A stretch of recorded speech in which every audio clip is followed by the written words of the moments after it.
Thank you for coming, Tim. Muchas gracias por haber venido, Tim. Does not only look at analysis Tim no and es maps and solo geopolitics. un analista I de think he geopolítica has y de talked, mapas. Creo written the talk, ha but also escrito walked the walk.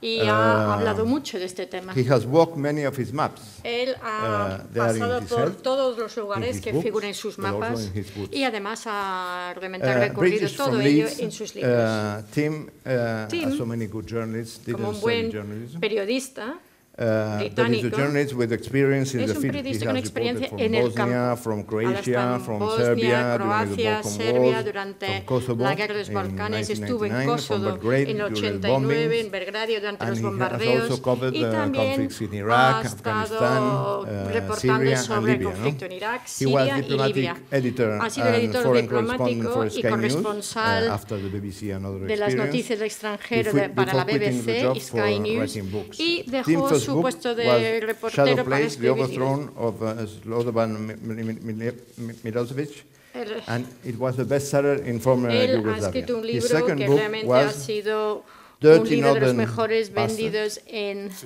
and other sobre tales este from the tema. terrace, the story of Britain's football. También Which ha could be escrito interesting algo for sobre la another historia del session, fútbol no? británico. Esto His podría ser third book interesante is para this otra one, serie. Prisoners of Geography, that we're discussing Prisioneros today. de la geografía es And el his tema, latest el libro one, que vamos a which hablar also has hoy. been interesting to discuss these days in this country, Entonces realmente hemos is tenido Worth mucho Dying For, interés en The hablar Power con él and estos Politics días. of Flags. He has also a blog called Él ha escrito algo sobre whatandthewhy.com. el poder, la política So de I'll las give the floor banderas. to Jim. Entonces, Thank you very much. sin más, le voy a dar la palabra. Gracias por su invitación y lo siento, no hablé español, lo siento. I was very honored. Ha sido un honor para mí haber sido invitado aquí. Cuando llegué a Madrid pensé, esto es un chiste, porque estaba en Velázquez, en la calle Velázquez, en el hotel, y muy amablemente me pusieron en el Hotel Cataluña. Así que esta mañana, al pagar la factura, me han dicho, puedes irte, pero no del todo.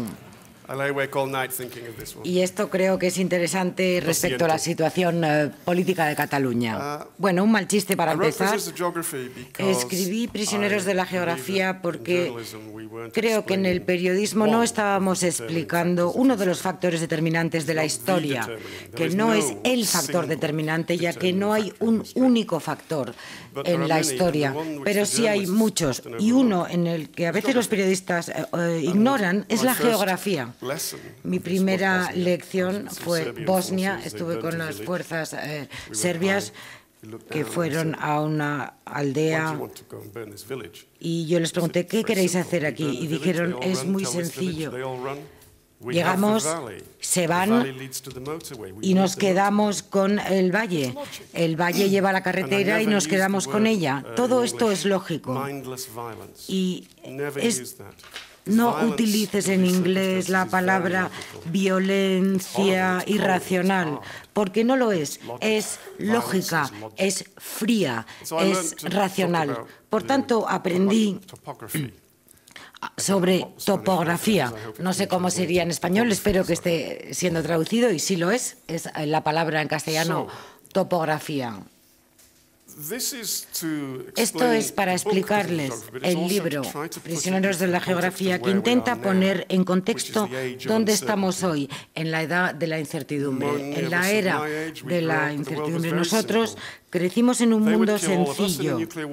Hubo una guerra nuclear con dos bandos, muy sencillos. Después de ella no había que preocuparse, no había que pensar. Después 1998 y este periodo de pujanza de las superpotencias. La vida era sencilla en aquel momento, con solo dos bandos. Ahora la vida ha cambiado completamente. Estamos en una era de incertidumbre. Yo no sé si ninguno de nosotros sabe exactamente por qué está pasando y hacia dónde vamos, pero voy a intentar defender un argumento que explica algunas de las razones por las cuales estamos donde estamos. Empezamos con el mundo. He tenido la suerte de recorrer mucho de él. Este mapa es el que nos gusta, nos encanta. Para mí es la mejor representación del mundo. Vemos África, vemos Islandia, pero pensamos que Islandia era tan grande como África. Es útil tener las perspectivas de los momentos revolucionarios de la historia, desde Sudáfrica, atravesando toda la tierra, para conectar el Atlántico y el Pacífico. Momentos revolucionarios. Por ello me sigue gustando este mapa. Esto es con lo que estamos teniendo dificultades. ¿Qué es? Que todo está conectado. Cuando Putin cuando Putin actúa en Siria, no se trata solamente de Siria, se trata de Ucrania. Intenta ser parte de la solución en Siria y nosotros tenemos que decirle, Vladimir, ¿qué vamos a hacer con Siria? Y él dice, bueno, ¿qué vamos a hacer con las sanciones de Ucrania? Conexiones directas. Todo está conectado, cada vez más. Y la geografía a menudo es lo que lo conecta, tanto si es la fibra óptica como la geografía física. Como he dicho antes, este es el orden después de la Segunda Guerra Mundial. Muy sencillo, sabemos cuáles son nuestras posiciones y todo estaba decidido. Tú te quedas con esto y yo con lo otro. No estoy hablando de la moralidad, ni voy a hacerlo en la próxima hora. La moral no tiene un papel importante aquí. Tenemos que ser morales, pero no creo que ayuda a entender la actualidad si dejamos que la moral se adentre en el análisis. Por ello se basó en esto. Incluso los rusos sabían que se basaba todo en esto. En 1930, el nuevo orden mundial, que lo dice en latín, en el texto. Y en Bretton Woods construimos este orden. Yo digo que Sykes-Picot, y no hablo solamente de los acuerdos de Bretton Woods, sino de toda la empresa colonial en Oriente Medio, que ahora está alterándose. El orden de esta época es el orden de Bretton Woods, los cimientos que hasta entonces eran sólidos. Una solidez real, conexiones reales. Y esto duró hasta hace unos cuantos años y las personas empezaron a decir, no, yo quiero ser un rival de la Unión Europea o quiero ser igual que otras organizaciones del mundo, especialmente del Banco Mundial. Y esto fue un momento clarificador para mí. Los americanos dijeron a los británicos, presumiblemente amigos, les dijeron una cosa y después a los franceses y después a los polacos. Somos grandes amigos, tenemos que serlo. Y nos dijeron, por favor, no se unan al Banco Asiático, es un rival del Banco Mundial. Y se lo pidieron a los australianos y a los franceses, por favor, no se unan al Banco Asiático. Y todos lo hicimos. Dijimos a los americanos, hemos visto el horizonte, no podemos tener ambos pies en el mismo lugar, así que vamos a poner uno ahí. Y esto ha resquebrajado los cimientos un poco. Cuando nos unimos en este momento decisivo, porque el magnetismo de América ya no nos atrae tanto como antes. Y después los BRICS llegaron. Y por supuesto los indios han dicho, espera un momento, Francia está en el Consejo de Seguridad y nosotros no. Y Gran Bretaña sí, Francia. Sudáfrica dice, no somos un poder emergente, debemos representar a África en el Consejo de Seguridad. Y lo mismo Brasil. Así que las personas ya no aceptaban el orden. Los chinos no lo aceptaban, ni los rusos. Así que las cosas empezaron a resquebrajarse. Estos cimientos del orden post-Segunda Guerra Mundial se resquebrajan y no sabemos bien por qué. Podemos añadir a esto la crisis financiera del 2008. Cuando se va el dinero, las cosas todavía se vuelven más difíciles. Y el dinero se fue. Así es un poco el marco, el contexto de la comprensión macro sobre lo que está sucediendo en el mundo. Pero si volvemos a la geografía básica para intentar defender el argumento, para poder entender la situación, una de las cosas sobre la historia y lo que está sucediendo ahora es la geografía. Voy a dejar a un lado la política, voy a adentrarme en la geografía para decir que cuando entendemos bien la realidad geográfica, podemos entender mejor lo que está sucediendo e incluso podemos adivinar lo que va a suceder. Por ejemplo, yo estaba al 100% seguro de que después de la situación con el presidente ucraniano, estaba seguro de que Crimea se iba a anexionar, basándome solamente en la geografía, y volveré a este tema. Por ello, tenemos los 13 estados originales, muy ricos, por eso la bandera americana tiene estas 13 bandas, como sabemos. Tenemos la pequeña que estos son los puertos, grandes tierras agrícolas. Los británicos no querían deshacerse de los Apalaches porque sabían que los franceses con Oregón y Luisiana querían poder. Cuando entraron en Luisiana, lo que ahora se piensa que es Luisiana, pero es toda la bahía del Mississippi, una vez que lo adquirieron, nos encontramos en una situación en la que tenemos la mayor tierra llana y fértil del mundo, la mayor vía fluvial navegable del mundo, más que todo el resto del mundo, y está en este lugar. Y todo fluye desde Missouri, Arkansas, el río Ohio, hasta Luisiana. Es fantástico, pero hay dos problemas y ambos hablan español. Un problema es México, que está aquí muy cerca del puerto más importante, así que debemos crear un muro aquí y debemos hacer retroceder al enemigo, que es lo que hicieron con el Río Grande. Después España, sí. Nadie puede controlar la boca del Golfo de México excepto América. Es un asunto de importancia existencial para ellos, porque este es el puerto más importante y esta es la ruta a los grandes tránsitos del mundo. Así que si hay un poder extranjero que lo controla, tenemos que cambiar esa dinámica. La geografía, en este caso, no te da opción, a no ser que quieras ser moral, pero esto es un tema distinto. Si dejas la moralidad al lado, vemos que aquí la geografía no nos da opción. La guerra americana, española, adiós, no vuelven. América debía controlar esta zona y cuando no pueden intentan matar a Castro. Cuando los misiles llegaron a principios de los 60, no se trata solamente de a dónde podían llegar los misiles nucleares a América, sino que no podíamos tener a este enemigo dominando esta parte tan importante de la economía americana.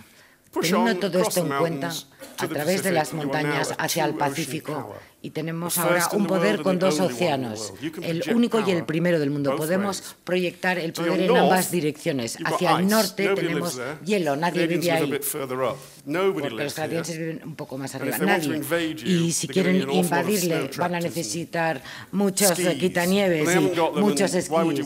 Pero, ¿por qué querían invadir América en cualquier caso? Pero, ¿qué pasa si quieren invadirlo desde el Pacífico? Para cuando llegues a Los Ángeles ya has perdido alrededor de 70.000 personas, porque todo el mundo de Los Ángeles tiene una pistola. ¿Se pueden imaginar intentar invadir Los Ángeles necesitando una línea de suministros de 3.000 millas? No llegas ni siquiera a Oklahoma o a Arkansas, porque ya estarán esperándote. Por tanto, están seguros. Nadie va a invadirlos, nadie, ni de este lado ni del otro. Un pequeño desierto aquí, un río, nadie les va a invadir y por tanto están seguros. a no ser que alguien secuestre un avión y lo estrelle en un edificio, pero no lo habían pensado. Pero el punto que yo quiero destacar sobre la psique americana es sentir que están seguros. El shock psicológico, cuando alguien llegó y mató en un solo día a 3.000 ciudadanos americanos, yo no creo que nos demos ni cuenta, porque los británicos no entienden, por ejemplo, a la Europa occidental y al sufrimiento en Francia, en Holanda y en Alemania durante la Segunda Guerra Mundial. No lo sabemos porque es tan horrible que no podemos entender lo fuerte que ha sido psicológicamente. Ni el mundo puede entender el shock psicológico que sufrió Estados Unidos en ese momento. Pero vamos a sacar la moral de aquí de nuevo. Sí importa, pero no importa que Irak no tuviera nada que ver con esto. Lo que importa es que los americanos han recibido una bofetada y cualquier persona en el mundo que quiso defender a América o que quiera atacar a América serán derrotadas. Por tanto, todo se tensó para la defensa. Siguieron. Cualquiera que intentara levantarse contra América iba a ser derrotado. Y ha habido muchas cosas que sucedieron. No estoy intentando defender la guerra de Irak, sino poniendo un elemento geográfico que explica la situación. Esto se llama el continente vacío, porque todo el mundo vive en el exterior. Evidentemente hay millones de personas dentro también, pero desde las proporciones se vive en el borde. Nueva Orleans tiene más carga al año que todos los puertos de Brasil, solamente el de Nueva Orleans. Por tanto, la geografía es muy variada aquí, distinta de América. En 1907 Argentina era el país más rico del mundo y después empezaron los inicios de la globalización y estaban haciendo todo desde mucho más lejos que el resto. Si estamos en Nueva York, si queremos, podemos tener actividad comercial hasta aquí, a 6.000 millas, o podemos limitarlo a 3.000. ¿Qué elección tenemos? Tenían otro problema, la selva amazónica, pero ¿cómo establecer actividades comerciales de aquí a aquí? Aquí tenemos un pequeño detalle, tenemos que pasar por esta zona, la zona de la región de la muerte, que hace muchísimo frío y también es montañosa. Para crear un continente unificado, como hicieron los americanos, es mucho más difícil en este caso, y no lo han conseguido. Y cada década, oigo, esta es la década de Latinoamérica, lo he estado escuchando desde hace 4 y nunca se ha producido.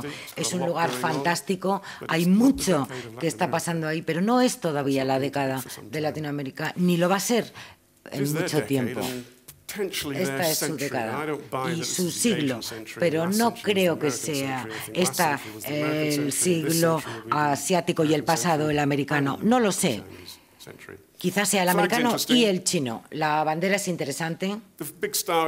La gran estrella es la estrella del Partido Comunista. Y después están las 4 categorías de chinos. Tenemos el proletariado, la burguesía, los intelectuales y los capitalistas patrióticos, que están muy lejos de los comunistas, tanto que solamente 50 años después de esto habrá 1.100 millones de capitalistas patrióticos en China. Están haciendo un gran trabajo. Ya no hay comunistas en China, pero sí hay un partido comunista que habla de 4 categorías de personas y que siempre saben que su estrella es más grande. Están en el Congreso y es muy importante, tanto como las elecciones americanas no reciben la misma cobertura porque es más fácil para nosotros entender, pero Xi ahora va a obtener el mismo poder que obtuvo Mao Zedong. Nadie le va a desafiar, ni a él ni a su partido, ni va a haber ninguna democracia en China, ni nos preocupemos. Y esto se basa en la geografía también. El pueblo mongol bajaba aquí. Esta es la zona Han. Han de China. El 90% de los chinos son de etnia Han, dividido en dos idiomas, mandarino y cantonés, y pueden leerse exactamente, se parecen ambos idiomas. Están unificados. Hace 100 años, el 90% de Manchuria eran de Manchuria, ahora son Han. Ahora, lugares como Lhasa tienen pueblo Han al 50%. Algunos de ustedes se pueden preocupar mucho de la situación del Tíbet y hablamos de apropiación de la tierra, algo que es emocionalmente dramático y a mí me interesa. Pero si hablamos de asentamientos, de colonos, de movimientos de personas, les voy a dar miles en Israel, en Palestina, pero hay millones y millones y millones aquí. Y me pregunto, ¿por qué no se preocupa nadie tanto sobre estos asentamientos? Richard Gere sí lo hace y quiere liberar al Tíbet y al Dalai Lama. Por tanto, le hemos dado el Ejército Rojo y le hemos dado el Dalai Lama. ¿Por qué se preocupan tanto? Porque están seguros de Mongolia, hay un gran desierto, el pueblo Han ascendió para protegerse de los rusos, nadie vive aquí, hay una zona de amortiguación en el medio que la mantienen a toda costa. Los Han están ocupados en esta zona, pero se van dispersando. Nadie de aquí va a venir tampoco a apropiarse de esta tierra. Xinjiang, que era musulmán predominantemente, pasaron a sus colonos ahí, a nadie pareció preocuparle, están protegidos, por tanto. Así que el centro, el corazón, está protegido. Y aquí tenemos el mayor muro del mundo. No es la muralla china, sino los Himalayas, que les protege de la India. ¿Por qué quieren estar protegidos de la India? Bueno, pudiera afectarles. Y no quieren arriesgarse. A la India le gustaría tener la parte superior de China.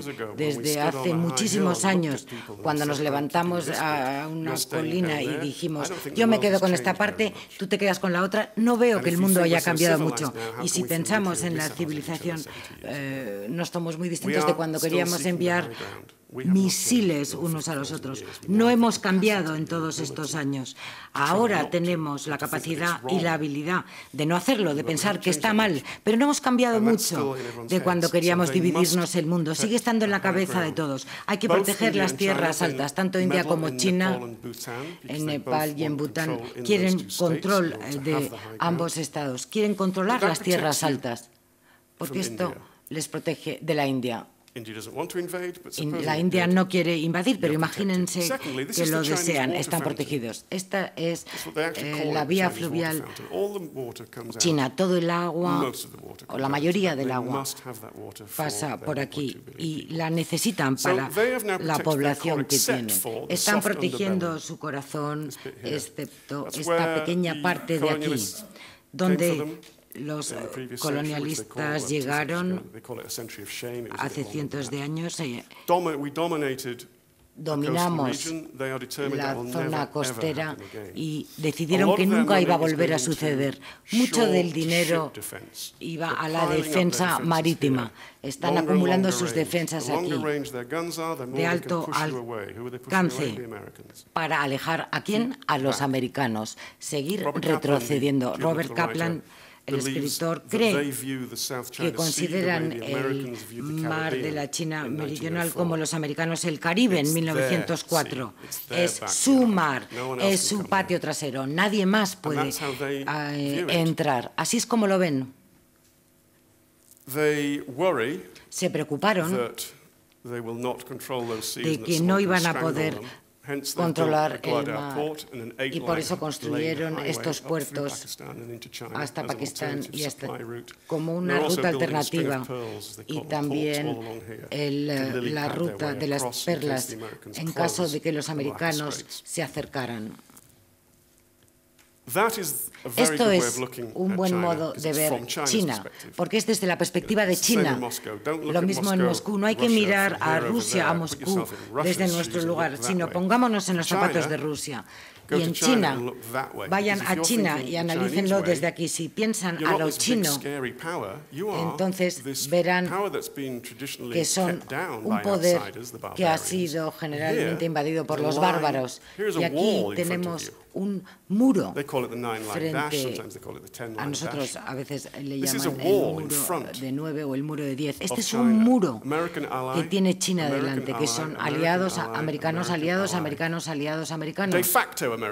De hecho, Vietnam son, a pesar de comunistas, pudieran también ser aliados. Aquí está este muro que evita que China salga hacia el mundo. Y un modo de visualizar todo este área es pintar a China en rojo, pintar a América en azul y darnos cuenta que todo esto, que está un poco en azulete en este momento, están intentando ser pintados en rojo. Cada vez que hay un pequeño incidente, un incidente con un barco pesquero, cosas, en fin, un barco que está midiendo las olas y lo ven los chinos, pero piensan que no, que es un incidente mucho más grande. Es cuántas veces América se va a acercar y cuántas veces lo va a hacer China. Por ahora lo están haciendo bien, año tras año. China cada vez es levemente más poderoso. Y el truco es llegar a la situación del siglo pasado sin llegar a una guerra. Los chinos no quieren una guerra. Tienen solamente los chinos tienen una proporción de aviación muchísimas veces inferior a los americanos. Los chinos compran su tiempo y están comprando su espacio en el mar. Sí, nosotros lo hacemos en la tierra, ellos en el mar. Estoy seguro que tenéis... habéis leído el libro del Señor del Mar, Lord of the Sea, que destaca algo. Tenemos 12 millas de soberanía náutica. Y si hay una marea alta en determinado territorio y sale una roca, técnicamente es tuya. ¿Es una isla? ¿Qué pasa si el mar la cubre? El derecho no está muy seguro. Entonces vamos a ponerle un poquito de cemento y después un poquito más de cemento hasta que tenemos una de estas y que va creciendo y creciendo. Y después le ponemos sistemas de defensa y después ponemos una tropa de 200 personas. Acaba siendo tu isla, es territorio soberano, porque si lo es, los americanos no pueden acercarse a 12 millas y puedes pescar a 200 millas. Los chinos pueden decir que es y los demás que no. Los americanos con Obama y después con Trump están intentando defender estos territorios 3 veces al año y los están poniendo un poco las alarmas. En 3 décadas les podrán decir, te hemos dicho durante 30 años que no lo hagas. Se están preparando para esto y desde luego van a necesitar más portaaviones. Por tanto, son datos geográficos que se basan en cómo ven el mundo. Se ven atrapados, están intentando expandirme y están intentando ampliar su espacio. Si pasamos ahora a Rusia, esto es lo que está pasando.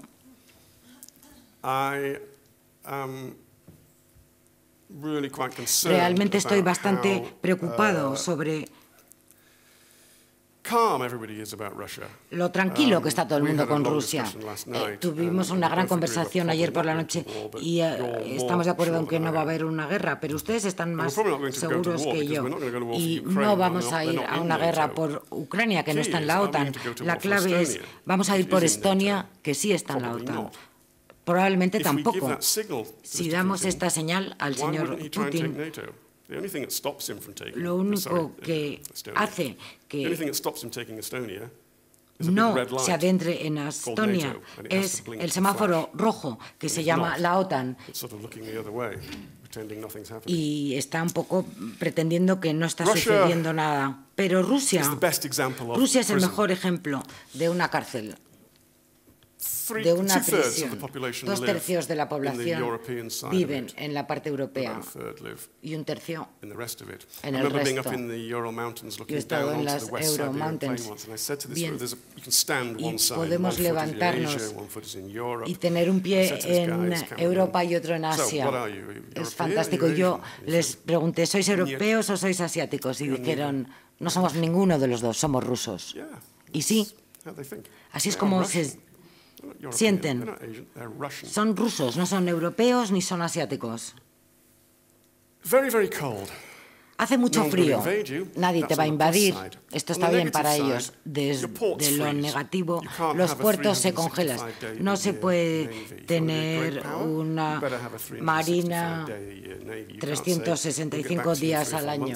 No te pueden decir, volveremos dentro de 4 meses cuando se haya derretido el hielo. Eso es un problema. El segundo es la tierra plana aquí.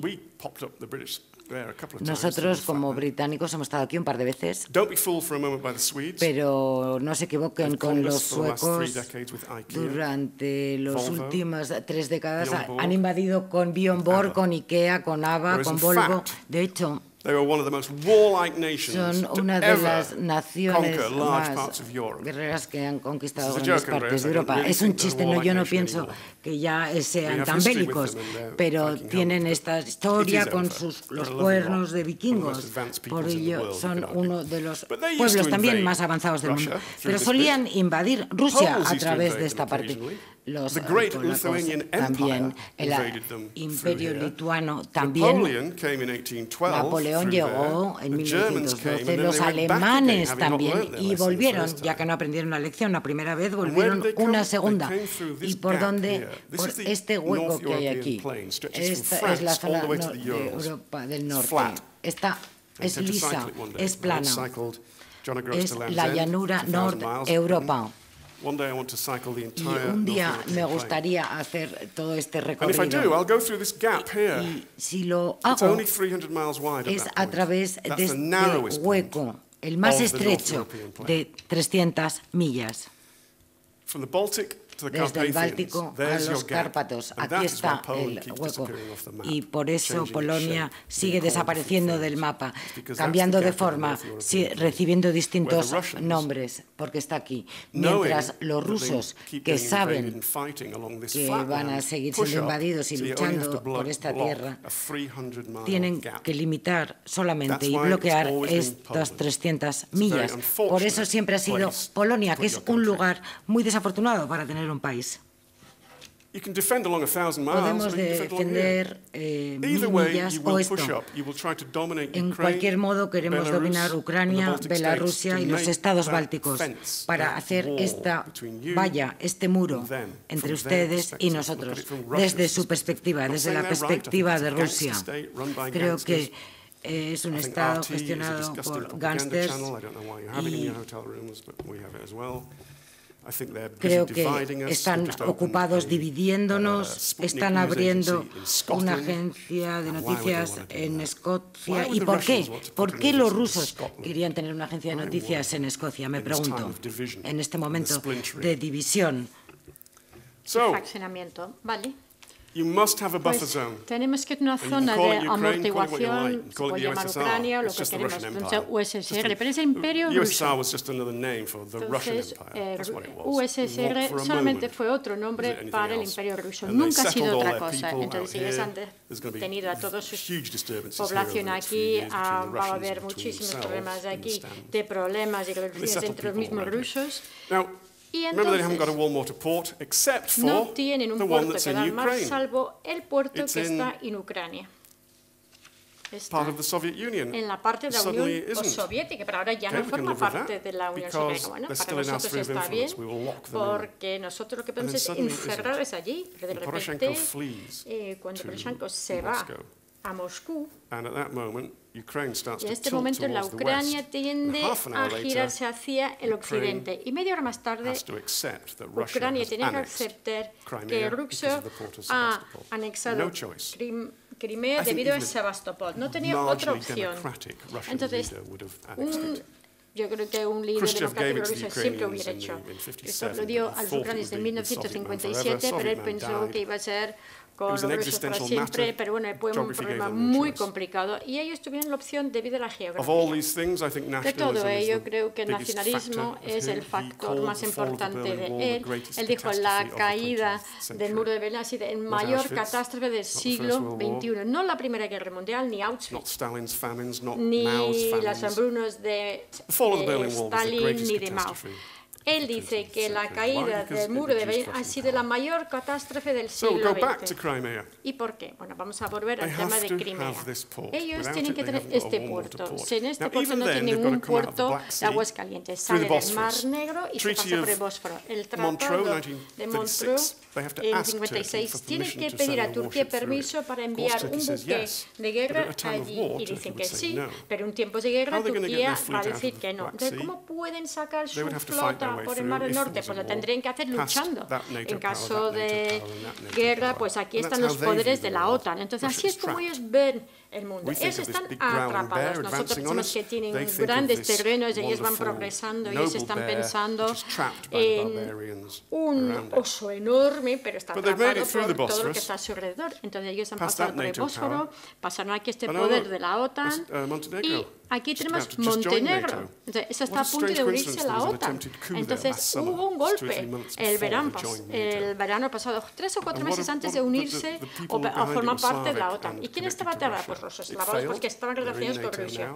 Fracasó, ellos ahora forman parte de la OTAN, pero realmente se basaba en ello. Entonces, bueno, pues Grecia tiene una marina bastante buena, ellos gastan un 6% en defensa, Inglaterra gastamos un 2%, España como un 1%. En Inglaterra realmente no ya gastamos 1.5%. Entonces, realmente lo que hemos incluido es lo que estamos gastando en nuestro servicio de inteligencia en el presupuesto general del Estado. Así que es un buen truco. Ahora lo definamos como algo de la defensa, sino de gastos normales. Entonces, voy a pasar aquí por los poderes de la NATO. Aquí tenemos la bahía de Nápoles, aquí hay poderes o potencias de la OTAN, pues un poquito aquí, un poquito allá, pero bueno, vamos a seguir progresando. ¿Cómo se llama?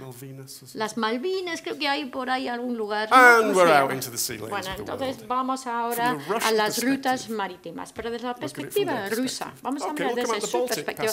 Vamos a salir del mar Báltico a través de esos 5, 6 o 7 grandes potencias de la OTAN. Y hay que salir aquí, para allá, la zona, lo que nosotros tenemos, la zona para matar. Para allí, pues esperar allí a los alemanes. Pues entonces, si no hacemos así, vamos a ir por la parte de arriba, pero claro, cuando no están congelados.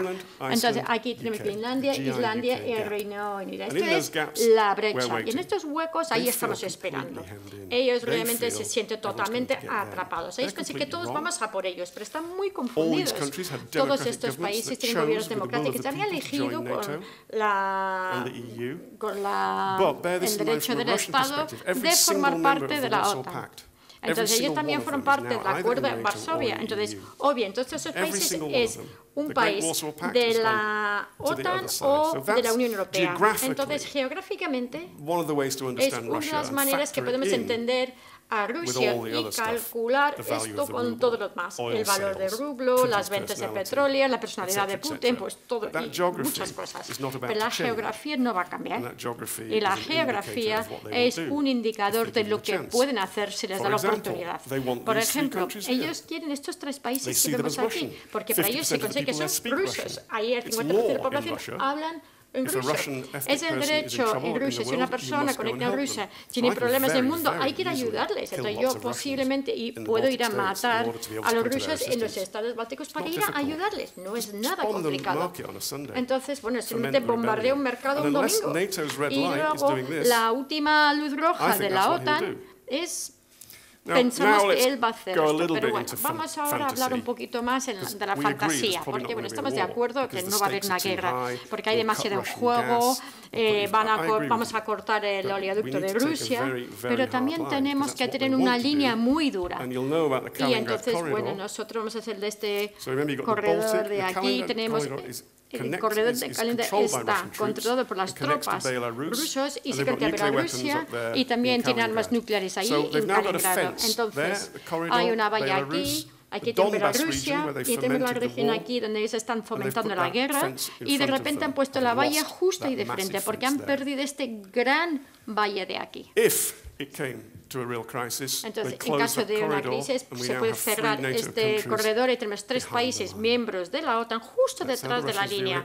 Eso es como lo ve los rusos, estos son sus planes militares. Entonces, hay un porcentaje muy pequeño que yo quiero ahí una gran luz roja que están allí para que simultáneamente estamos cooperando, estamos comercializando, los alemanes están muy ocupados, van poco a poco hacia la derecha, hacia el este. Es natural para ellos debido a su geografía. Cuando uno va al este hacia Prusia, uno está empezando a mirar totalmente hacia el este y Alemania está ahora girando un poquito hacia el este.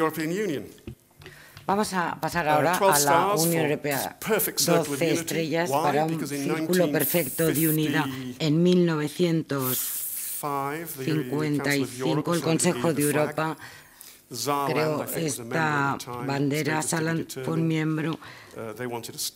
Querían una estrella, 14 estrellas. Los alemanes dijeron que no, porque eso indicaría que iba a tener una identidad política. Dejaron 13 y los franceses dijeron esto da mala suerte. No, los italianos dijeron que iba a dar mala suerte. Esta es una historia real.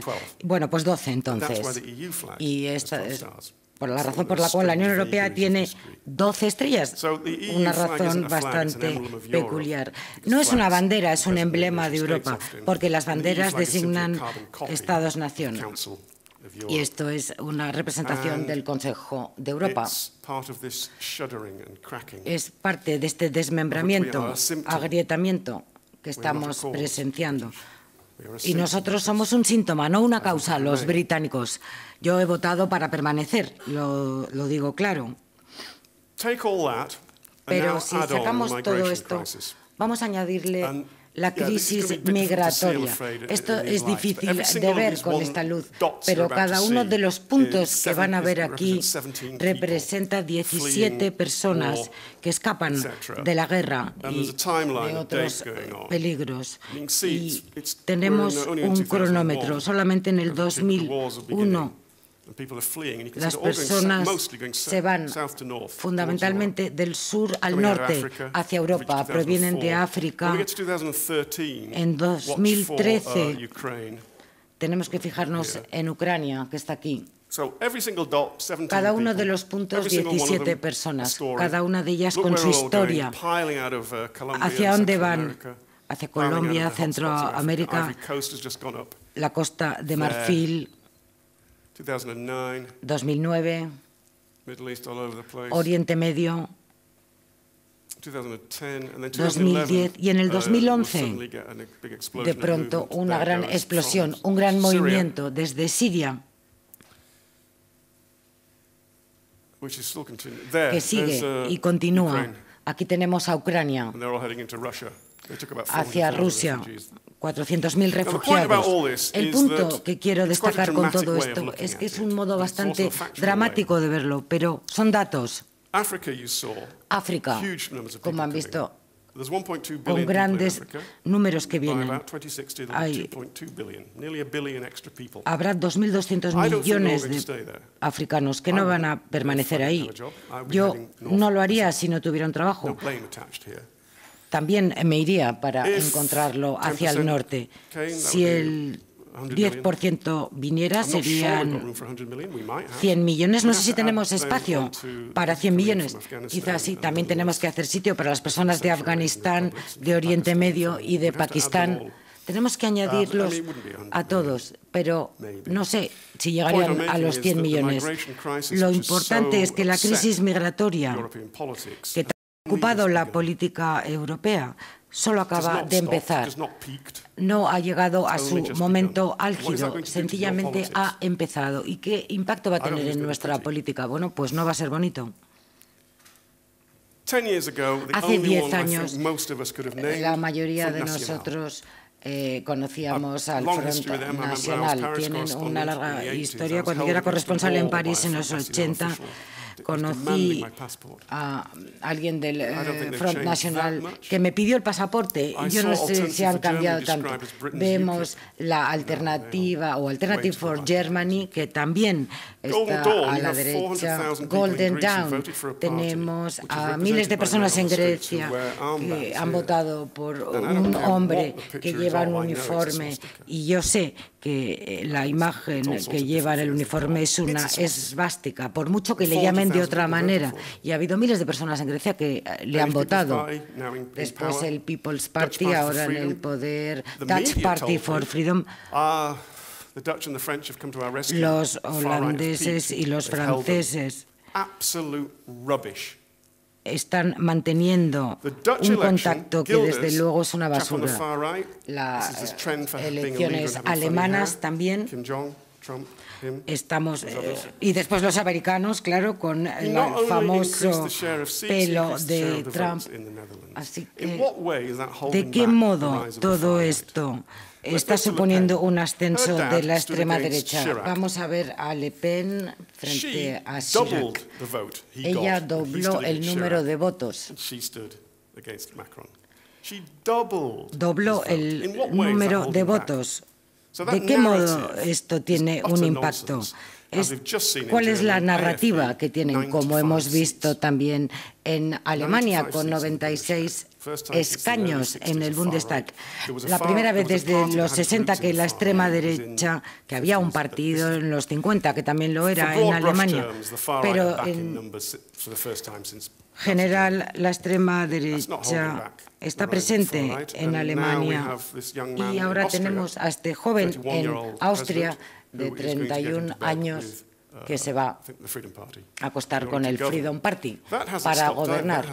Y esto solo es una tendencia, no ha llegado a su momento álgido, algo que va a seguir y que va a continuar teniendo un impacto en la economía, en la llegada de migrantes y refugiados, y de algún modo vamos a tener que permanecer en el centro, o por lo menos así es como yo lo planteo.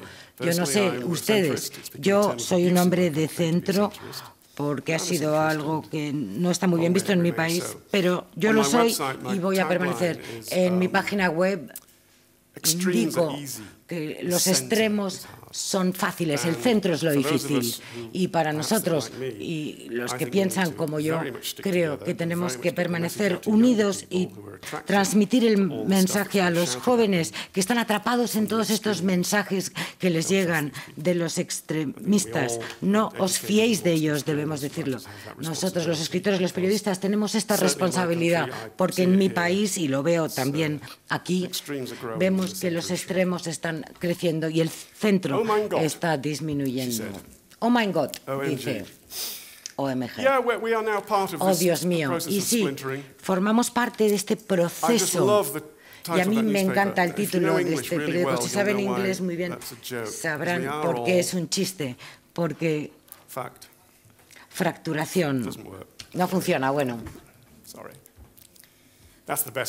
Pero bueno, este es el mejor. Yo puedo traducirlo del francés. No significa buena suerte, realmente. Significa buena suerte. Otro hombre con un corte de pelo simpático, Boris, el secretario de Asuntos Exteriores. Pero voy a volver un poco al mapa de a la bandera de la Unión Europea, y voy a volver a hablar de geografía. Ven aquí este pequeño hueco que es muy estrecho. Muy estrecho. ¿Lo es? No, es muy ancho. Las personas lo subestiman. La inteligencia británica y los liberales subestiman el hecho de que somos una isla, que no somos europeos. Bueno, sí somos europeos, pero no realmente. Yo sí soy europeo, pero soy uno del 48% que perdió el argumento. Y la inteligencia no tiene ni idea de lo que está pasando en Inglaterra y cómo nos sentimos respecto a nosotros mismos. Y esta pequeña franja de agua, la geografía, ha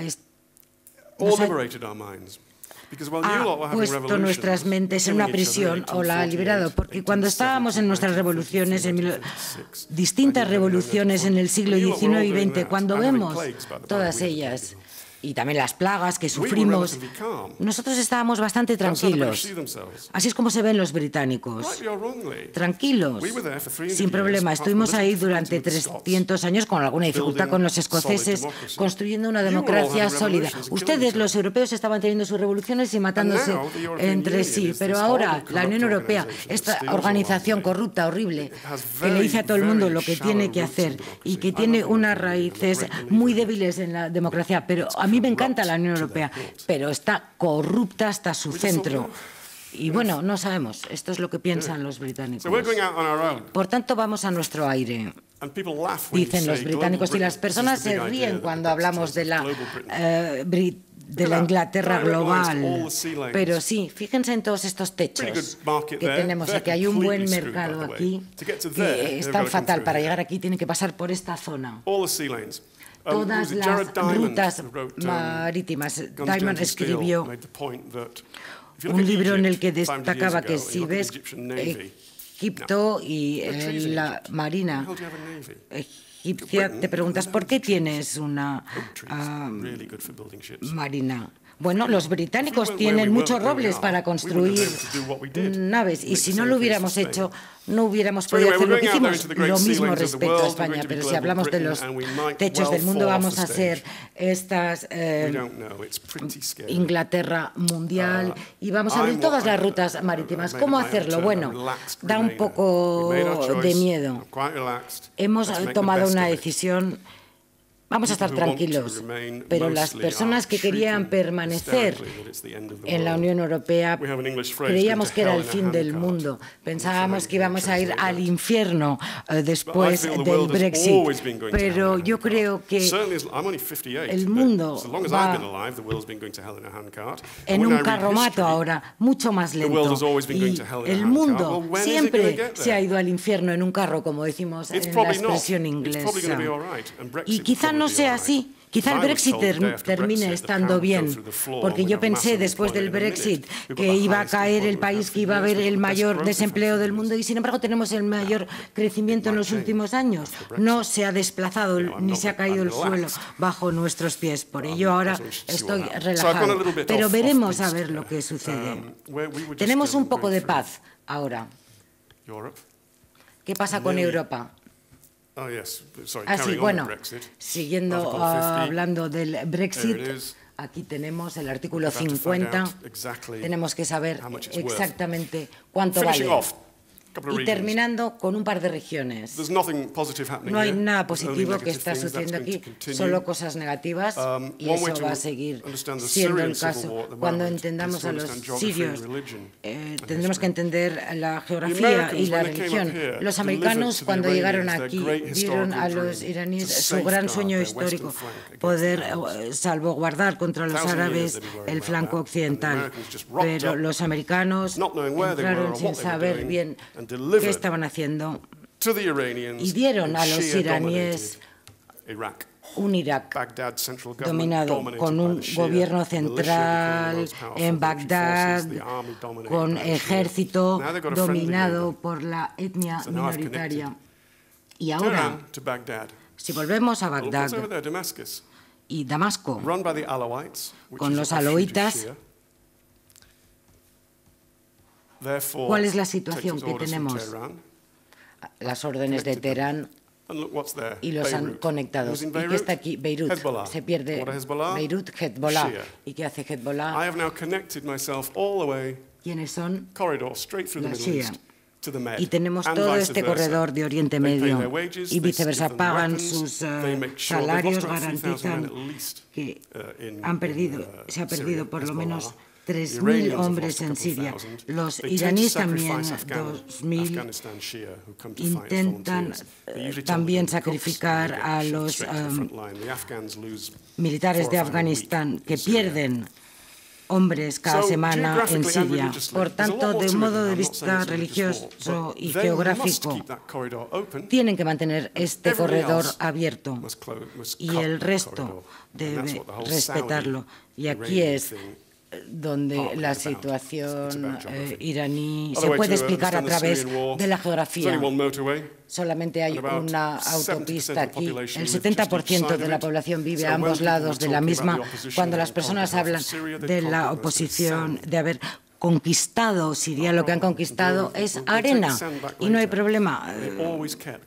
Siempre han mantenido el centro del país abierta esta autovía, porque así es de donde vienen históricamente los alauitas. ¿Y qué tenemos aquí? Tat es un pequeño puerto que siempre será parte de Rusia. No para grandes buques, para naves más pequeñas, pero se puede introducir armas y hombres. Es extremadamente útil. Y fue también utilizada por los americanos en los 50 y en los 60. La intervención rusa en Siria no se trata de Siria, sino de Rusia y su papel en Oriente Medio. Tienen esta base aérea aquí. El Parlamento de Damasco hace unos cuantos meses votó su permiso durante los próximos 50 años. Es una base aérea enorme. Esta es la construcción del puerto. Se han ubicado aquí. Las personas han dicho que iba a ser un Stalingrado en Afganistán. Yo le llamo una operación sencilla porque pueden simplemente desplegarse y marcharse en unas cuantas semanas. Aquí están expandiendo su influencia, haciendo un trabajo excelente. Y un modo de entender este lugar es desde West Bank hasta Tel Aviv. Hay 12 millas. Israel solo tiene 12 millas de ancho en su punto más estrecho. Esto son las tierras altas en Cisjordania, por eso no permiten el ejército, porque dividirían a Israel en dos. De nuevo, si dejamos la moral fuera de esta historia, sabremos, y si hubiera una solución de dos estados, en parte sería sin ejército. No importa si esto es justo o no, hay que dejar la moral fuera. Este es un tema existencial para los israelíes, basándose en la geografía. Una vez que entendemos la geografía de Israel, entendemos su política y viceversa. Esto es fácil, son 25 millas. Construimos una autovía en dos direcciones a un túnel y podemos conectar ambas partes. Israel siempre tendrá una zona de amortiguación aquí porque Al-Qaeda... El Nusra Front y ISIS están en el Golán, debido a que los israelíes tienen el Golán.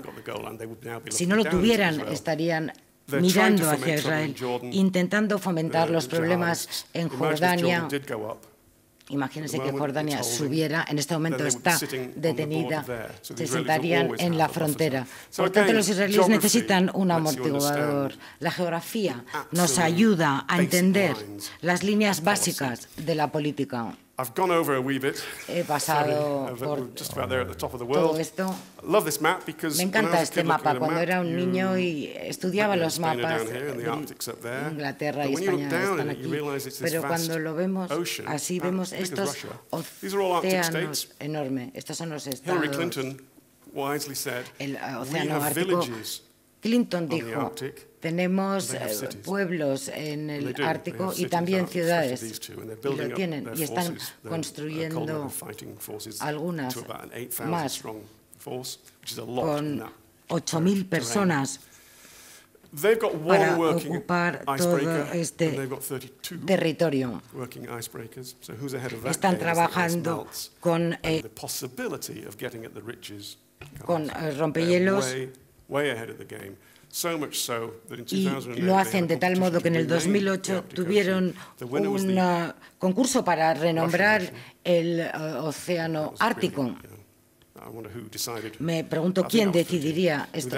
Supongo que Putin, quien colocó una bandera rusa en el mar, que ahora está flotando.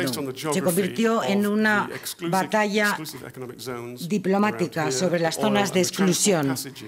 los corredores de gas y de petróleo, y esta es una historia interesante para los periodistas, pero una pesadilla si eres ecologista, ya que la perforación de gas es bastante sucia. Los ríos no van a ser tan importantes porque se rompan algunos acuerdos comerciales y vemos las relaciones entre China y los americanos no hacen mucho.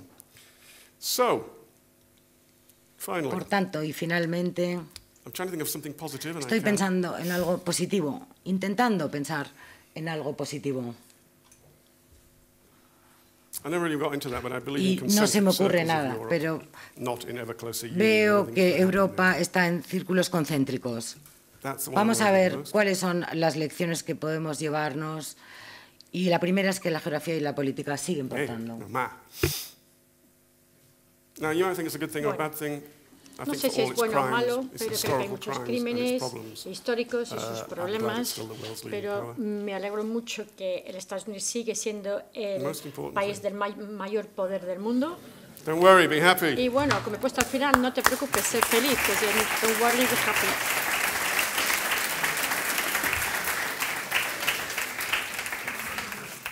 Thank you very much, Tim. Gracias. Muchísimas gracias. Esto me hace recordar un profesor de matemáticas que yo tuve en la escuela secundaria, bueno, en Francia, en el liceo, que empezó el curso diciendo que la geometría tiene perímetros. Esto es algo que ha pasado con la geografía durante un tiempo. Yo creo que se debe que ha sido al final de la Guerra Fría, que la geografía para nosotros, para los del Occidente, al final de la Guerra Fría, los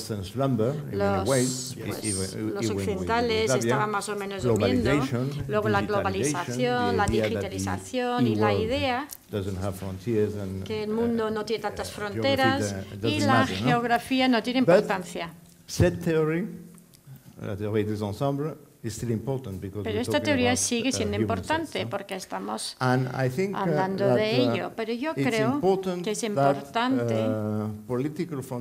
que las fronteras políticas coincidan con las fronteras sociales. Social en el sentido de los valores, identidades a veces, porque si no vamos a tener problemas.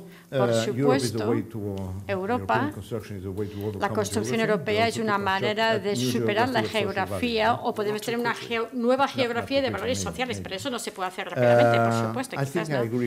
Creo que estoy de acuerdo con casi todo lo que has dicho. Solamente me gustaría añadir algo. Voy a empezar con China, por ejemplo. Creo que uno de los motivos, yo estoy de acuerdo con tus razones, pero China está mirando ahora actualmente el mundo y está intentando convertirse en un poder marino importante, simplemente porque su riqueza está en la costa, si lo miramos así. Y también, bueno, ya también tú lo has mencionado, porque aquí las rutas marítimas de China pasan por ahí. Y ahora China es un poder económico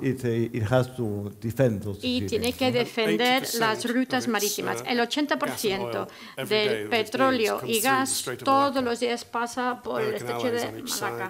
Aquí tenemos los aliados en cada lado, la Marina americana lo controla. Si cortamos ahí el 80% de su oxígeno, de su sangre, pues van mal.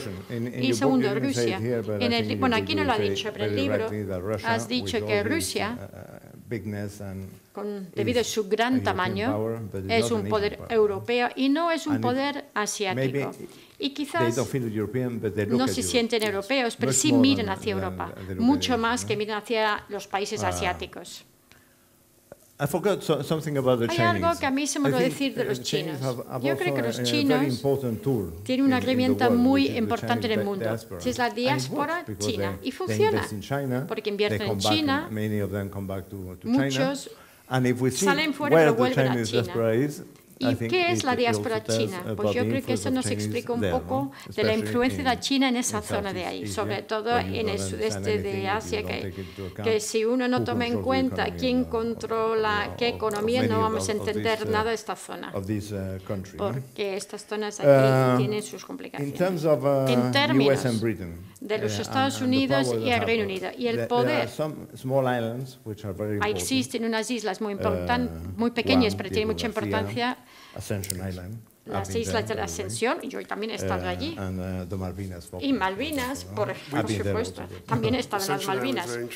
Bueno, la verdad es que lo que encontré yo muy interesante en la guerra de las Malvinas en el 82, los británicos, incluso con sus portaaviones, no podían haber luchado contra Argentina y no hubieran podido liberar las Malvinas sin la Isla de Ascensión, porque esto fue el lugar donde tenían que ir a repostar y tener ahí suministros. Entonces, este trocito de hormigón en medio de la isla es lo que ayudó a los británicos. Y además, hoy en día tampoco lo podemos hacer, porque ya no tenemos portaaviones. Tenemos dos que en el año 2020 van a seguir funcionando, pero los argentinos tienen 2 años para recuperar las Malvinas, pero no creo que la vayan a hacer. Pero esta ventana de tiempo, porque los militares tienen que pensar así. Ellos tienen que estar previstos y preparados por qué. Pero bueno, yo creo que hoy en día con las democracias sería más complicado. Pero en términos militares, esa ventana es de 2 años.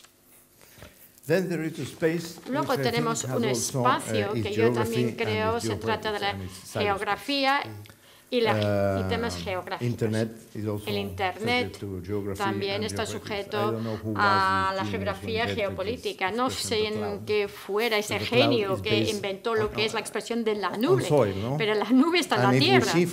Entonces, si vemos los servidores de Google en todo el mundo, vemos, bueno, Google es una empresa americana, todo el mundo lo sabe, pero podemos ver aquí exactamente dónde están sus servidores. Por supuesto, Google no está en China, y eso dice mucho, ¿no? Y también el hecho de que de las 50 empresas más importantes, hay 36 o 35 son empresas americanas, y los demás casi todos son chinos, y los europeos ya no forman parte de ello. Y eso también dice mucho sobre la geopolítica. Y finalmente, 2 cosas. Una, que estos actores no estatales son importantes, y esto lo vemos con ISIS.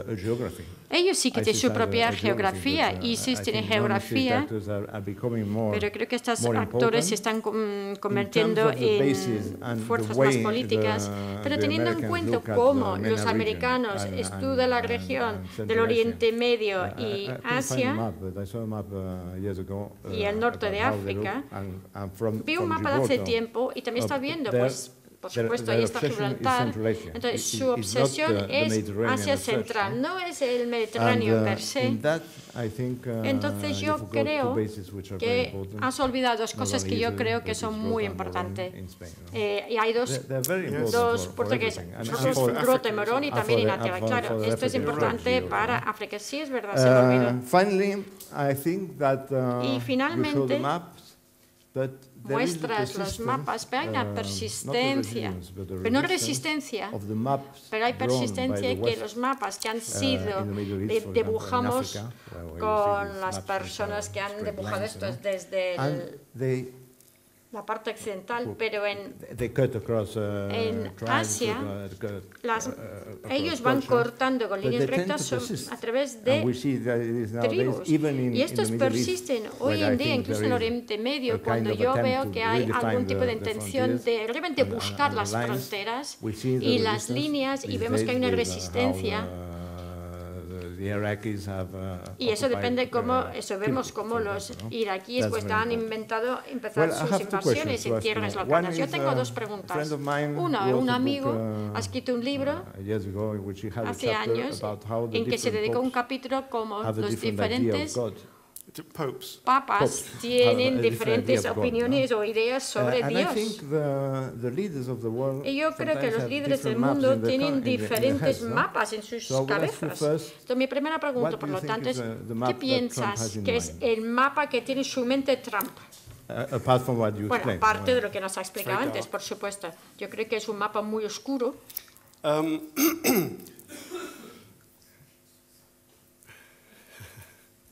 Trump's mental map of the world el mapa mental de Trump tendrá unos horizontes como unos plazos cortos, digamos. Él no parece ser capaz de conectar nada. No estoy diciendo que es tonto, estúpido, no, ni mucho menos, porque es muy listo, él entiende hacer tratos, negocios, entiende perfectamente que si uno es como hace como el bullying, pues podría ganar, podría tener éxito en el norte de Corea. Entonces tendría plazos cortos. Yo creo que está compartimentado. No creo que tiene la capacidad de reconocer que si Rusia hace esto aquí, está relacionado con aquello allá. Y todo es una sola imagen. No creo que tenga la capacidad de verlo como mapa. Yo creo que para él todo está dentro de sus casillas. Y creo que las personas tienen que explicarle muy bien, el señor presidente, si hace esto, y si abrimos la caja de allá, esto va a ocurrir, porque creo que es un mapa mental. Yo creo que no es capaz de ver toda la imagen. Y mi segunda pregunta, antes de pedir a el público si quiere realizar la pregunta, ese mapa mental del terrorismo y también los que están a favor del Brexit, porque yo lo estoy estudiando mucho, el tema del Brexit, y ayer lo estuvimos comentando. No veo que hay una forma de pensar en Inglaterra sobre el futuro del Reino Unido fuera de Europa. ¿Qué pasa después del Brexit? ¿Cuándo se va a realizar? ¿Y qué quieren conseguir con el Brexit? Porque yo no creo que nadie está hablando en términos serios sobre este tema. Bueno, la pregunta sobre el mapa mental de la señora May. No tiene visión, no hay mapa, solo hay tácticas que van a estar aplicando durante 3 o 24 meses, el tiempo que dura ella. Ella da la impresión de saber que está en la recta final de su carrera, entonces la idea es que si va a ser en febrero o dentro de 2 años. De alguna manera todo el mundo sabe que tiene que salir de ahí. Solamente sigue allí porque el gobierno no tiene nada para sustituirle. Hay muchas personas que le gustaría sustituirle, pero todos son personas complicadas y problemáticas. Primero, y esto tiene que ver con la segunda pregunta, como ella no tiene visión en absoluto, simplemente está gestionando la tiendecita, mientras que nosotros estamos intentando posicionarnos y prepararnos para el Brexit y también para buscar ese líder. Cuando llega el momento, ellos van a limpiar toda una generación porque ellos no tienen suficientes ideas de los jóvenes británicos del mundo. Y luego vamos a adoptar como Gran Bretaña global y a ver si alguien quiere comprar lo que podemos ofrecer. Yo creo que alguien sí le va a comprar. Cosas pequeñas como whisky escocés. Estoy pensando cosas que fabricamos. Armamento. Yo no estoy hablando de la moral. Nadie está riéndose de Japón, de ser una nación como isla y una nación, digamos, de comercio, porque no son una parte de la Unión, pero a mí no me gusta nada. Y no debido a temas de nacionalismo, pero no me gusta que se están riendo un poco al Reino Unido porque quiere ir por su propio camino. Yo creo que es parte de su democracia que quiere ir por su propio camino, aunque yo he perdido el argumento. Entonces queremos que crear la idea de un Gran Bretaña global, pero solo va a funcionar si los demás están de acuerdo. Hay una broma, Sky Television is subscription television. En Sky TV es de pago. Se paga 100 euros al mes, es un canal de pago. Entonces la señora May llama a Sky Television, esto es una broma, dice, vale, aquí está el acuerdo. Quiero anular todos mis abonados, yo no voy a dar nada más, pero quiero que vengan los canales. Así que canales sin pagar el abono. Y dice Sky, entonces nosotros ¿qué vamos a ganar? Pues tenemos que, si vamos a salir, tenemos que abarcar un mundo británico. Tenemos que intentar llegar a un buen acuerdo. Ustedes no pueden, digamos, castigarlos porque no es nada democrático. Tenemos que volver a lo que éramos, una nación de libre comercio. Y esta vez tenemos que ir al mundo como iguales y no como conquistadores. Y esto creo que es muy importante para que la nueva generación de británicos no van a tener sus problemas de ser excolonias. Vamos a salir como pares, como amigos y no como conquistadores, como lo que hemos hecho en el pasado. Y convertirnos en una nación de libre comercio. Y también tenemos que destrozar la idea que hay que tener estos grandes bloques. Y no somos la causa, somos la síntoma. Nosotros no estamos contra Europa. Salir de la Unión Europea no quiere decir que no estamos a favor de Europa. Se puede estar fuera de la Unión Europea, pero también estar a favor de Europa. Nadie lo cree, ¿verdad? Pues, ¿qué se dice? ¿Qué se dice al 40% de italianos que quieren salir, o al 30% de los franceses que quieren salir, el 50% de los suecos que quieren salir? También son pequeños suecos, pequeños italianos y pequeños franceses. Todos les pasa algo. En toda la Unión Europea existe eso. Es que no se le entiende, por favor.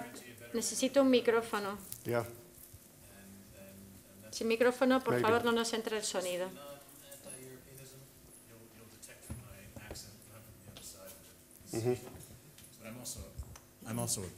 Yo soy americano, pero algo británico, y yo tengo la nacionalidad británica. Y ahora llevo 15 años aquí. Pero a lo largo del tiempo he absorbido algo de cada mentalidad. Y yo no veo a los británicos como antieuropeos, pero no encaja en mi forma de pensar. Pero para mí muchos que los que están a favor del Brexit sí que lo están, porque basado en la historia reciente, la opinión mundial de que dice que nosotros no hemos ido a la guerra y ganado 2 veces en Europa para sentarnos con los portugueses y los eslovenos, y independientemente los franceses, los alemanes, para decidir nuestro futuro. Espero esto es solamente nuestra generación que comenta esto. Yo no quiero que la gente joven diga eso. Sí, es nuestra generación que ha votado. Eso es lo que ha pasado. La generación joven que ha votado a favor de quedarse, ellos echan la culpa a personas de mi edad, pero yo también les doy un palo, les pego con un palo. Digo, no, nosotros no les hemos defraudado, porque vosotros nos has defraudado, porque realmente de estas edades muy pocas gentes han ido a votar. Entonces yo siempre doy la vuelta, no, me has defraudado, entonces ya me dejas salir de un tema bastante complicado. Cuando tengo el micrófono he leído el libro y me ha encantado. Le he ido pasando a amigos. Bueno, dile por favor, no es que lo vas pasando, que compren uno. Vale, lo voy a comprar yo para mis amigos. Muchas gracias. Abrimos ahora un turno de palabra entre quien quiera. Por favor, identifíquense.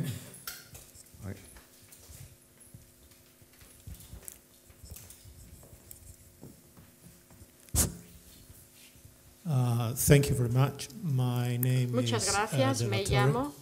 I'm coming from the Ministry of Foreign Affairs. Yo soy del Ministerio de Asuntos Exteriores de España y me gusta dar las gracias al señor Marshall por la clarificación sobre la geografía y la política. Ha sido muy interesante, de verdad. Y soy español y europeo también. Somos lo que somos. Creo que los españoles somos europeos. Estamos totalmente conscientes que nosotros podemos bueno, yo lo que voy a centrar, no podemos hablar no podemos enfrentarnos a todo el mundo, pero voy a enfrentar mi pregunta sobre Europa. Entonces, este continente tiene que tener claras las prioridades. List them, a few of them. What should be our first priority? I mean, is it to tenemos nuestra primera change the prioridad. European Union so that it Podemos becomes cambiar la a Unión useful Europea tool para que sea una for the herramienta future, útil con cara al 21st and futuro 22nd para los siglos century? XXI y Because XXII. if one thing is clear in this continent, Hay algo is claro that en este the continente, European Union es needs que la Unión a Europea big reform. necesita una gran That's reforma. absolutely clear to me. I don't know if Esto lo it's tengo clear claro. to the guys No sé si es at claro a Brussels. aquellos que están en Bruselas. Not to Mr. Juncker especially. All right. Sobre todo el Second point señor in my Juncker, list no. is, Mi segunda la segunda parte de mi pregunta. What's more important for us? Is it to Lo que es keep importante para NATO nosotros alive es and mantener make it viva better, la of OTAN course, y mejorarlo, even por spending, supuesto, incluso more money gastando on más defense, dinero en which is la defensa. most of the European governments are reluctant to do that. Y muchos gobiernos son un poco reticentes, pero yo creo que están equivocados. También tenemos que poder gestionar todos los inmigrantes que vienen de África pensando que esto es el nuevo paraíso. Pero también creo que tenemos el derecho de proteger nuestros valores centrales, nuestra cultura. Entonces, pues así hemos hecho la caída del Imperio Romano. En Inglaterra eso no lo podrías decir, porque te van a decir que es totalmente de derechas. No estoy diciendo que es, pero ese tipo de preguntas. Nosotros tenemos miedo en mi país. No hablamos de valores en este momento. De estos 4 puntos, ¿cuál es la prioridad para nosotros? Pues estamos ya conectados y además tenemos que tratar a todos. Mr. Juncker and several others of his El generation señor Juncker y remind me varios of de the su communists generación in me 1981. recuerdan de los comunistas en el 81. They spent their entire life Ellas han pasado believing toda in su something vida creyendo en which was algo then shown to be que didn't work. después se ha demostrado que no ha I'm not funcionado. comparing the European Union with No estoy comparando la Unión Europea con el communism. USSR y el comunismo, por supuesto. I'm comparing the fact that they spent their whole lives working towards that, and then suddenly it Han trabajado toda crumbled su before vida their hacia eyes, ello but they y de wouldn't let repente go. todo And now se we ha still destrozado delante de sus communist ojos, pero ellos parties. We've siguen got ahí. three in Britain. Tenemos todavía partidos comunistas, Communist tenemos Party of 3 Britain, en el Communist Reino Party of Unido, Great Britain, el and the Communist del Party of the UK. Britain, Great Britain They y all UK. hate each other. Así que, y además cada partido se odian entre Because sí. they cannot bring themselves to admit that they got it wrong, and that it was done demonstratively, that it was Y la verdad, awful. se ha demostrado que la cortina de hierro ha sido terrible. Todos los europeos odian Juncker and his el generation have spent their whole comunismo. lives Juncker, toda su building this generación, fantastic ha estado thing ahí called the European dedicando Union, a which lo has que se created cree en this la Unión Europea y ha incredible creado economic, geographic, and cultural este space. espacio geográfico económico que ha sido lo más exitoso de su tipo, por eso a mí me gusta. But they're such true believers that they Ellos don't creen realize if they siempre keep que hugging si each other siguen so close for ever abrazándose closer union, para un avión más estrecho se van a romper y van a fraccionar todo, todo desaparecerá. No va a haber una Unión Europea. Pero ese es el problema. Pero no es una idea muy romántica. Tener una unión más estrecha, sí, o digamos, fracturarlo es una idea pero formarlo, moldear en algo que funciona, para que funcione es una idea romántica. Pero yo creo que lo que debemos remoldearlo, reformularlo, para que sea lo que antes era, es decir, un bloque muy fuerte de naciones que quieren comercializar, y ellos lo que quieren unirse y no pelearse, y luego difundir la prosperidad. Si intentamos seguir diluir nuestra soberanía, que bueno, es una idea muy buena, y todo el mundo piensa, no quiere diluir mi soberanidad. El tema de Cataluña, Escocia, Transvenia, Veneto, pues,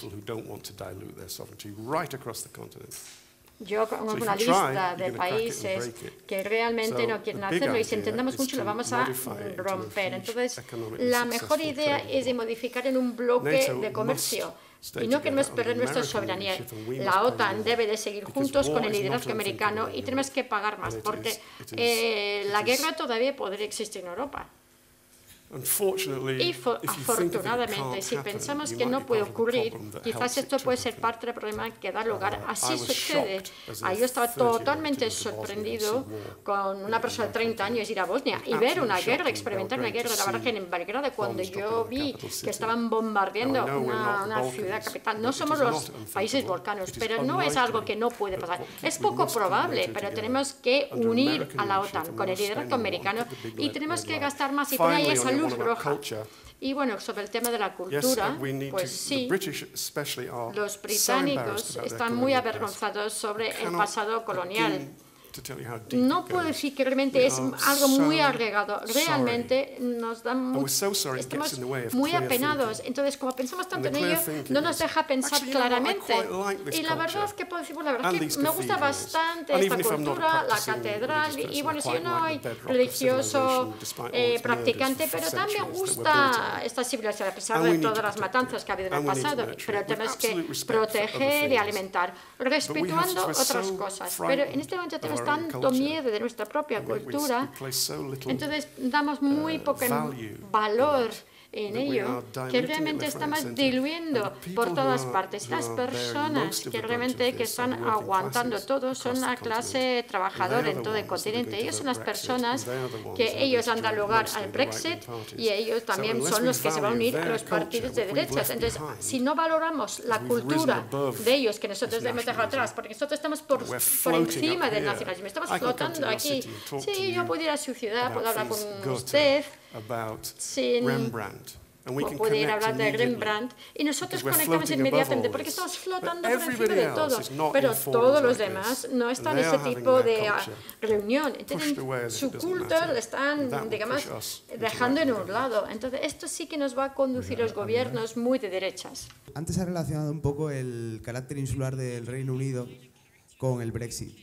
Pero en Europa cada vez hay más países, lo hemos visto con los de Visegrado, incluso en Francia con Le Pen o ahora en Alemania con Alternativa por Alemania, que reclaman soberanía a Bruselas. Y mi pregunta es si cree que la Unión Europea tiene fecha de caducidad y cuál es esa fecha, más o menos.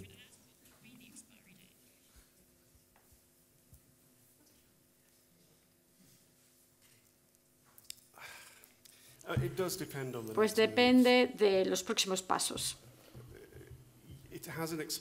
Tiene una fecha de caducidad porque quiere una Unión Europea cada vez más estrecha. Creo que vamos a tener estos círculos centrados, lo que son los países escandinavos, los de Visegrado y quizás los grupos mediterráneos, y luego la parte central, Francia y Alemania. Quizás ellos podrían tener un euro del centro, porque Macron está proponiendo un parlamento para los países del euro. Entonces, ya tenemos una Europa a 2 velocidades. Nosotros vamos a estar en la Europa de 3 velocidades. Los escandinavos van a hacer algo. Ellos se reúnen antes de una reunión de la Unión. Entonces, ¿cuál es la postura de nuestros países del norte? Entonces, la Unión Europea ha llevado a juicio a Polonia, a Hungría. Les han denunciado, ya no lo van a hacer. Van a aceptar los diferentes estados-naciones que van a tener un comportamiento que no está totalmente de acuerdo con cómo se debe comportar en la Unión Europea y le van a dejar estar. Y la Unión Europea va a ir poco a poco yendo en lo que he comentado antes. Una parte central y luego con diferentes personas actuando de diferentes maneras. De vez en cuando se van a unir. Va a ser algo muy complicado. El comercio va a ser lo único que une a los 27 y quizás 28 países. Si deciden tener una unión cada vez más estrecha y si hay un fracaso con el euro, todo se va a romper y vamos a tener 28 estados-nación. Pero creo que el primer escenario es más probable que lo que acabo de decir. Tengo una última pregunta. También es algo que hemos comentado ya. El alcalde de Londres quiere decir que hay un replanteamiento de Brexit. ¿Tiene apoyo? Hay una posibilidad seria que al final el Brexit no va a ocurrir. Yo pongo un 35% de posibilidad que no vamos a salir. Por supuesto, si nos quieren volver a aceptar, porque claro, la opción es de los demás, porque nosotros ya hemos actuado el artículo 50. Entonces podemos decir, hemos cambiado de idea, y los de Europa van a decir, no, por supuesto. Hombre, espero que no. Os vais a reír durante muchísimo tiempo de nosotros, pero bueno. Yo estuve con el señor Blair hace 15 días en Jerusalén y me comentó que nuestro deber es de dar la vuelta al Brexit. Es nuestro deber, es algo, él siente que es su deber al país y es parte del movimiento intelectual del país. Y lo que está ocurriendo en el Reino Unido es que aquellos que están dedicados a seguir en la Unión Europea, son la clase intelectual o puede ser político, comerciantes, periodistas, ellos están intentando cambiar la conversación para que sea... No es inevitable, porque si se puede crear un ambiente, bueno, vale, que hay maneras, porque la señora May sigue diciendo Brexit es Brexit. ¿Qué quiere decir? No hay nada que hablar. No habla de cómo, sino sí. Entonces están intentando cambiar la conversación intelectual. Dice, bueno, puede ser, puede que no. Y hay maneras de hacerlo. Uno es, hay que crear un ambiente intelectual a través de los medios y la política. También a continuación tenemos que hacer aceptar al público que el acuerdo que nos han ofrecido por la Unión Europea va al Parlamento y se necesita una votación en el Parlamento y todos los políticos tienen que votar. Entonces, en esencia, es un segundo referéndum. O vamos al Parlamento y el Parlamento decide si se puede hacer otro referéndum. Entonces empezamos de nuevo la batalla a lo largo de 8 semanas y luego volvemos a votar y decimos, ¿aceptamos el acuerdo o no aceptamos el acuerdo? Y si no aceptamos el acuerdo, pedimos a la Unión Europea, aquí hace frío, nos vuelve a admitir. Por lo tanto, no se ha acabado. Tengo personalmente un problema democrático en ese escenario, que no somos franceses. Nuestra clase política no pide la misma pregunta una y otra vez a los votantes hasta que los tontos nos dan la respuesta correcta. Así es como se hace en Francia. Porque tienen 3 referéndums sobre Maastricht. Se celebraron 3 referéndums. Y en vez de decirle hemos perdido, vamos a continuar, pero puede ser algo costoso. Pero lo último que no hemos hablado, y esta es la importancia de las emociones, porque la clase intelectual no entiende las emociones.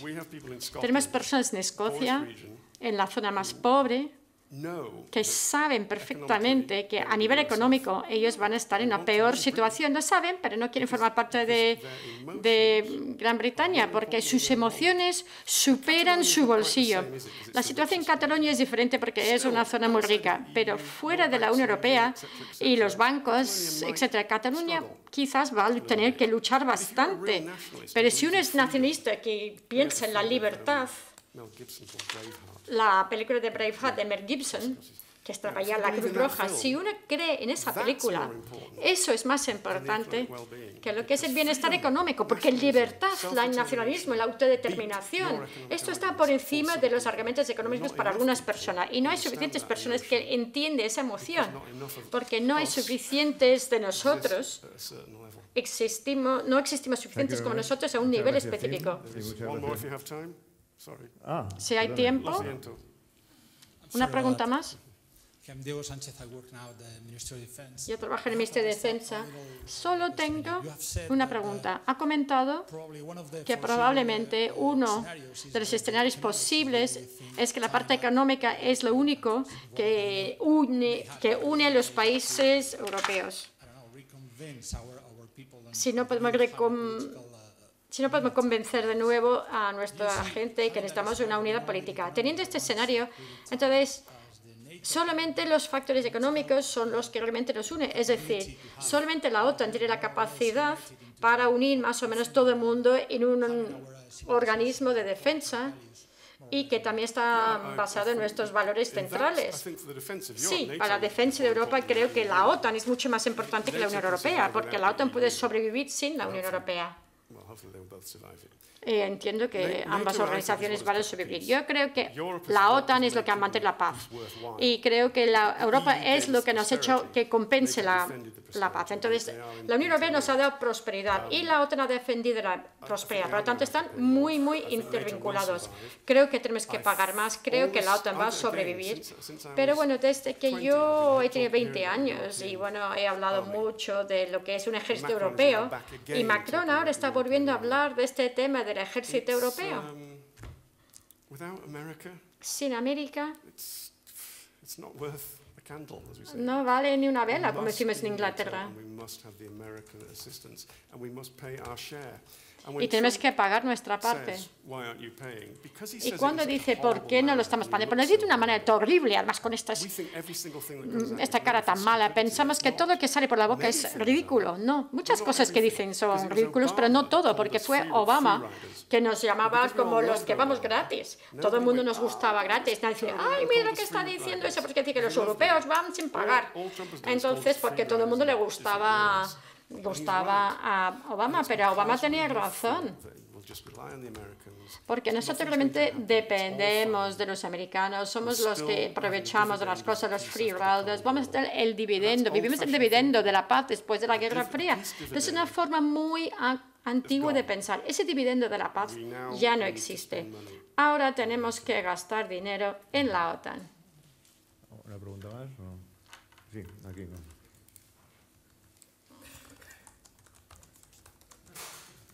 Nigel